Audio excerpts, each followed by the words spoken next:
Laki-laki na ang ating tanim na okra.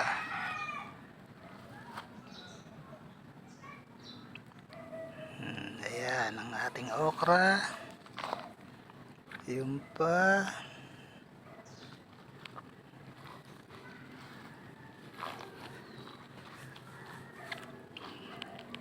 Ito pa ang ating konting mani na tanim.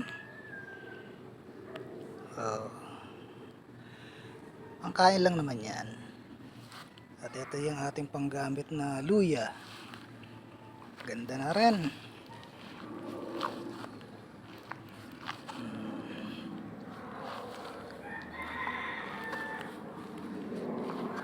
Pang bahay lang naman.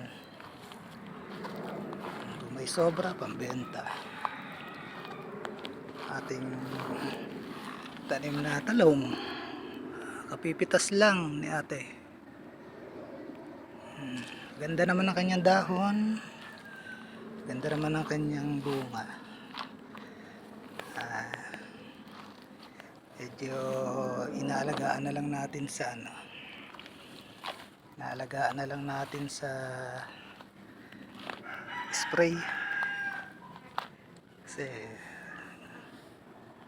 ayun lang tayo nakapagpaganda ng uli ng talong. Ganda ng bulas niya, ganda ng dahon niya.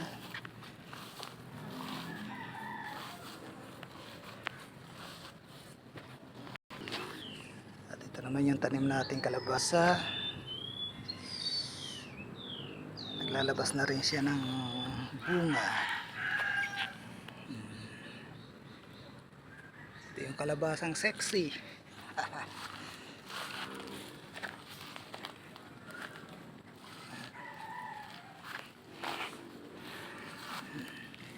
Yan. Oh. Hindi lang natin sila ma-pollinate kasi mas naunang lumabas yung mga bunga. Oh. Mas naunang lumabas yung mga bunga niya kaysa doon sa mga male na flower. Pero sana tumuloy yung mga bulaklak.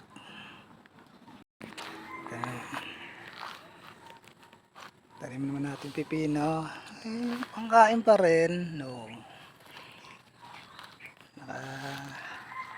Tatlong harvest na tayo rito. O, sitaw natin.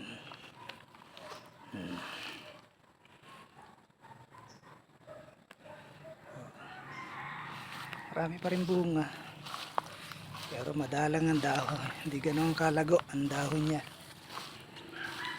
Harvest natin to. Para may pambili tayo ng abono.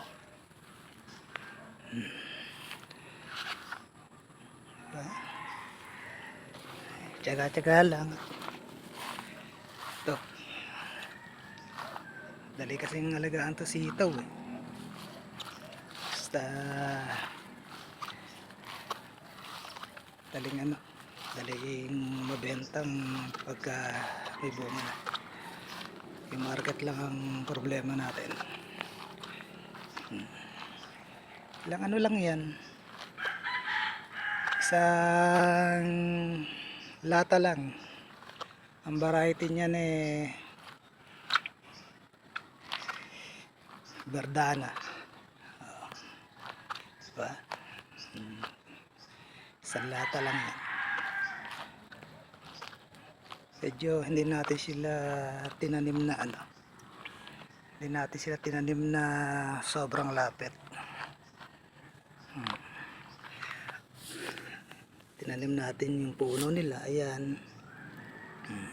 3 buto. Ito na yung kasunod.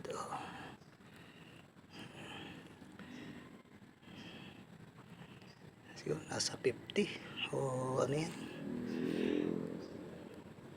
nasa 50 cm ang layo, or kulang-kulang 60, diba?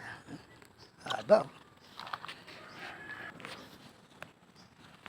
Ito, nabunga na rin itong ano. Ito, ito.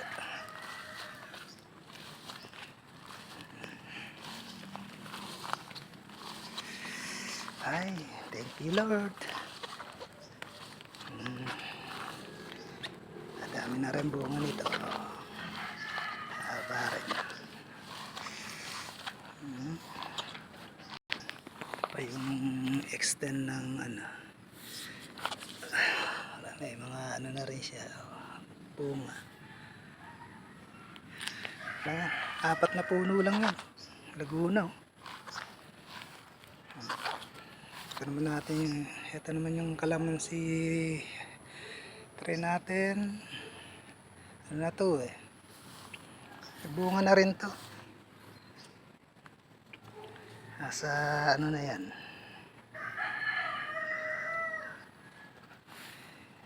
Nasa magna 9 months. Ito pa. Meron tayong pakpan dito ng ilang puno na lang hinatir. Bunga na rin siya.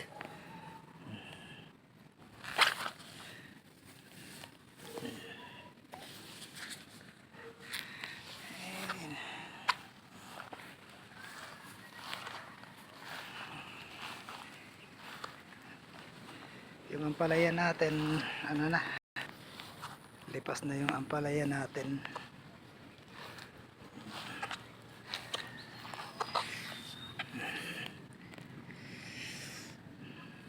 Ilan lang puno natin eh. Inulan kasi. Tayong may tanim tayo lang puno ng pinya. Ay, thank you Lord. Lang po.